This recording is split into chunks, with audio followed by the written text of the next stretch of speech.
아저씨도 재임만 할 때 집에 복잡한 일들이 있었어. 그래서 제이 마음을 조금은 알 것 같아. 8화에서는 정우진의 출생에 얽힌 비밀의 일부분이 드러났습니다. 제이를 만난 정우진은 자신이 제이와 비슷한 나이대에 복잡한 문제를 겪었으며 그 문제가 아마도 자신의 가족과 관련이 있을 가능성이 크다고 인정합니다. 현재 정우진과 오대규가 다른 성을 쓰고 있다는 사실은 두 사람 사이의 법적 관계가 부자관계가 아님을 시사합니다. 그렇다면 정우진은 오대규와 친자 소송을 겪은 것이 아닐까요? 한 가지 가능성은 오대규가 정우진의 존재를 몰랐거나 의도적으로 외면했을 수 있다는 것입니다. 아마도 10여 년이 지난 후 오대규가 변호사가 된 시점에서야 자신의 아들의 존재를 알게 되고 그때서야 친자 소송을 벌였을 가능성이 있습니다.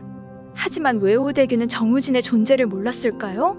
등장인물들의 나이를 살펴보면 현재 오대규는 62세이고 정우진은 41세입니다. 두 사람의 나이 차이는 고작 21살입니다. 즉 정우진이 태어났을 때 오대규는 불과 22살이었으며 그때 오대규는 아직 아버지로서의 책임을 감당할 준비가 되지 않았을 가능성이 큽니다. 오대규는 젊은 시절 연애를 했고 여자친구의 임신 소식을 들었을 때 책임을 회피했을지도 모릅니다. 정우진의 어머니는 낙태하라는 요구에도 불구하고 조용히 아이를 낳아 혼자서 키웠던 것 같습니다. 그녀는 오대규의 인생에서 사라졌을 가능성이 높고 오대규의 가족이 그녀에게 돈을 주고 떠나게 했을 수도 있습니다. 이후 오대규가 아들의 존재를 알게 되었을 때 어쩌면 정우진의 어머니는 이미 세상을 떠났고 정우진은 외할머니와 함께 힘겹게 자랐을지도 모릅니다. 그럼에도 불구하고 오대규가 정우진을 찾았을 때 법적으로 부자관계를 성립하는 것은 어려운 일이 아니었을 것입니다. 그런데도 두 사람은 여전히 다른 성을 쓰고 있습니다.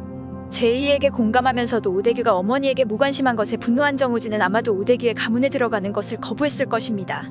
그 결과로 여러 가지 분쟁과 갈등이 일어났습니다.